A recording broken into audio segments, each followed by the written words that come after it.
Hello there, and welcome back to War Thunder, to my first impressions on the Russian/Soviet Sevastopol class, the Marat in its 1941 configuration.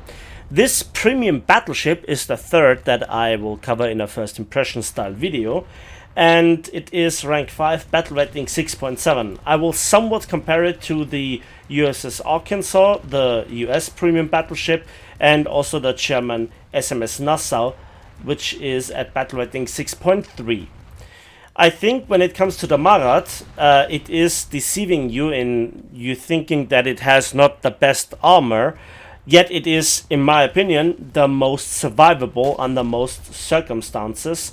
It is also the one with the very best firepower amongst the three, and has the most chance of doing something versus top tier. Currently, the highest battle rating in Naval Forces Blue Water is 7.0, and you will face them time after time again. The most opponents that you'll shoot at are the cruisers, and you are frighteningly good at dealing with cruisers if you have good aim, unlike me, because today was not a good day for aiming. Yet I was really good at achieving good results with this ship. It has the best civil line modifier, it has some of the best RP modifier.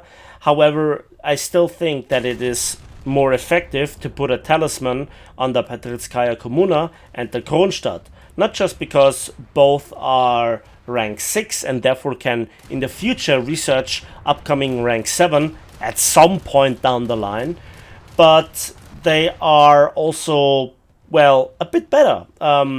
They might have better AA. The Kronstadt also has a much higher rate of fire, better penetration, you name it. And also, putting a talisman on it is much cheaper. But you get this thing if you are starting your research of the tech tree, since unlike with a talisman, you can research the entire tech tree just with playing the Marat. And I think without further ado, let's go right into it. Let's see what makes this ship work. So first of all, I want to talk about the armor, and that is only 225mm thick on the main belt.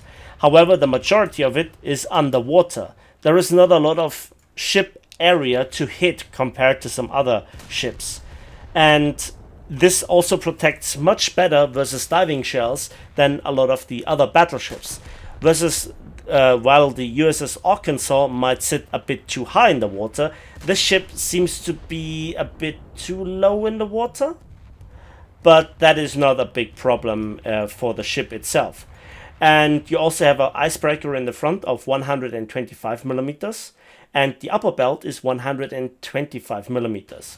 Back to the main belt, because the 225mm is significantly less than the 280mm from the USS Arkansas and the 290mm from the SMS Nassau, which is also lower in battle rating, has behind that protective coal bunkers and a turtle bag. So, yeah, in theory, this is the worst protected ship. However, the thing what makes the ship work is that the ammo racks are so low underwater. Practically, if you show broadside, even very difficult to hit, if at all, by plunging fire. But the two problems that I also have with the armor of the ship is the very weak deck armor of only 37.5mm for the upper deck and 19 and 25mm for the middle deck, respectively. So you're very, very big in risk when it comes to getting thrown bombs at, even big rockets, and also shells in plunging fire. But in War Thunder, it's not that often that the deck armor plays a vital role. However, the biggest risk is to get it out of the system in a scene that you will see at the very end of the game. It's not impossible to ammo rack the ship.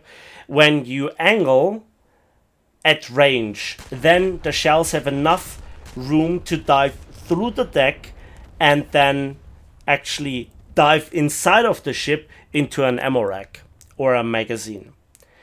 So the rest of the armor is the barbettes, which are not that great. There are 150mm only on the upper part, on the upper ring, and behind the upper belt it's only 75 millimeters. So even heavy cruisers can easily punch through the main belt and the upper belt, take out the barbettes.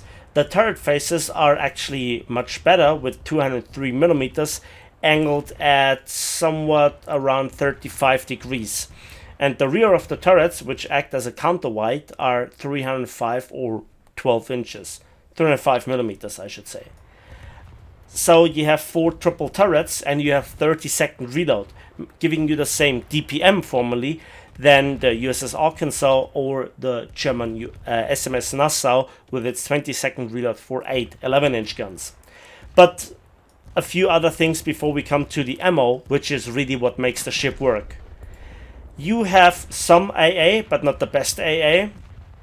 You only have 6 37 millimeters, which is the most effective. The rest are a lot of heavy machine guns and 76 millimeters. You have 14 secondaries per side, and they get easily knocked out by HE splash, as is just usual for casemate mounted guns in War Thunder. You are, with 42 kilometers per hour, the fastest premium battleship amongst the 3. And now we come to the ammunition for the main guns. Those are 305 millimeter guns or 12 inch, and you have 4 shell types compared to the USS Arkansas's 2 shell types. And let's start with the 2 HE shells. The first one, the 12-inch HE pattern 1911, has 47.48 kilograms of TNT, giving it 71 millimeters of penetration. And the tier 4 upgrade, if you will, gives you 1 millimeter more from 55.41 kilograms. That is significantly more TNT than you get from the roughly 33 kilograms of TNT of the 12-inch HE from the USS Arkansas. Then we come to the AP, the 12-inch AP pattern 1911, which has a bursting charge of just under 13 kilograms and 522 kilograms of TNT for its AP CBC round. At 5,000 meters, it's 398 millimeters, and at 10 kilometers, it's 295 millimeters. So that is good penetration and decent TNT. But the absolute monster shell that this ship features is the 4th shell type, and that is the 12-inch SAP pattern 1911. That's an SAP CBC round. And while it has at point blank range still 395 millimeters penetration, this is in combination with a 55.2 kilogram heavy warhead. That is absolutely monstrous amongst 12-inch guns. And this is the cruiser killer. It can threaten battleship, it causes massive flooding, it causes massive damage, and is the preferred shell type that I used then versus cruisers. But sometimes, versus angled cruisers, I use the AP, and also versus battleships or battle cruisers. And it's really that SAP that makes and breaks the ship. And yeah, so with the ship being really difficult of getting ammo wrecked, and with the speed being okay, you have some AA. Well, the only thing that I forgot to talk about are the torpedoes. You have 12 of them. They get fired from 2 tubes per side. They're not really that impressive, only 100 kilograms of TNT.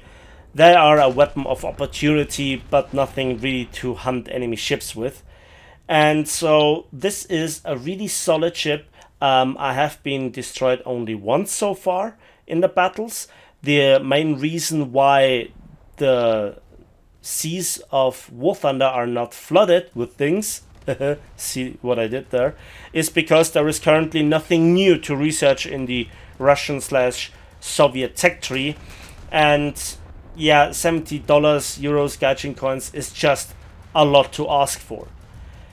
However, as you will see in the results, you can rack up a lot of SL and RP in the ship, and it does this relatively reliable.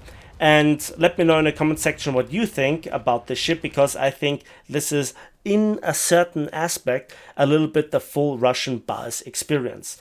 That's it for me today. Thanks for watching. Thanks for listening. Please give this video a like with it.